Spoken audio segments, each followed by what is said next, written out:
हाय दोस्तों, हम सिंगर साजन। हम रउआ संग खातिर एगो भोजपुरी गीत लेके आइल बानी जौन हम रउआ संग गावे चाहतानी। उ खेसारी लाल जौन गइले रहले चोय चोय, वही पर उ गाना लिखले रहनी, हम ही लिखले रहनी। ऐसे हमारे रउआ सामने उ गाना के फिर से रखे के चाहतानी। ऐसे उ गाना के रिकॉर्डिंग भइल रहे, ठीक बा। उ गाना के रिकॉर्डिंग भइल रहे, जैसे कि हमरा लगे नहीं कि उ गाना हमरा फुल एंड फाइनल याद बा। ऐसे हम सोचनी है कि वो गाना के आज हम अपना यूट्यूब के माध्यम से चढ़ा देतनी। हमार श्रोतागण भाई, दोस्त यार सब लोग के प्रणाम बा। अगर गलती हुई तो हमरा से क्षमा के लायक बानी। चलिए हम गाना के ले आओ तनी। चलिए उ गाना के थोड़ा अंतर से बताओ तनी। नैहर के मिलल हवे केरा के पलंग बोले बाय बाय। ठीक बा, गाना अच्छा लगी।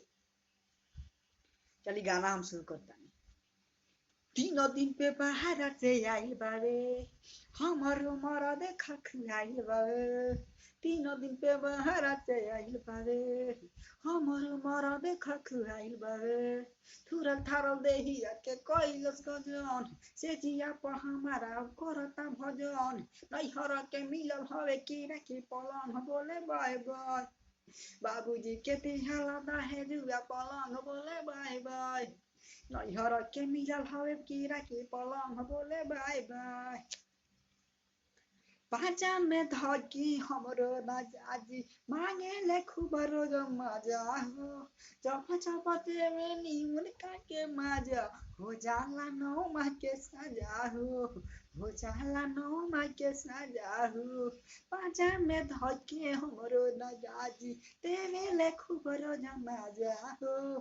चप चप देवे नीमन का के मजा, हो जाला नौ माह के सजा हो।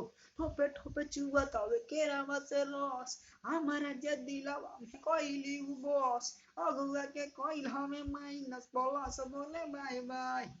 बाबूजी के दिहला दहेजुआ पलंग बोले बाय बाय। नैहर के मिलल हवे केरा के पलंग बोले बाय बाय।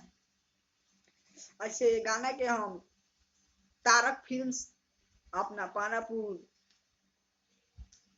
छपरा मसरा के लगे बावे, छपरा जिला में मसरा के लगे बावे, उनका नाम देले रहनी। अरे तारक बिहारी शादी करवले संतोष से कहले सपोटावा हो। चली गाना ऐसा ही कुछ बा। एक लाइन हमरा थोड़ा उतर गइल बा दिमाग पर से, ऐसे हम नहीं गावत। ठीक बा, बाय, प्रणाम। अपन आशीर्वाद सादा बनैले रखे।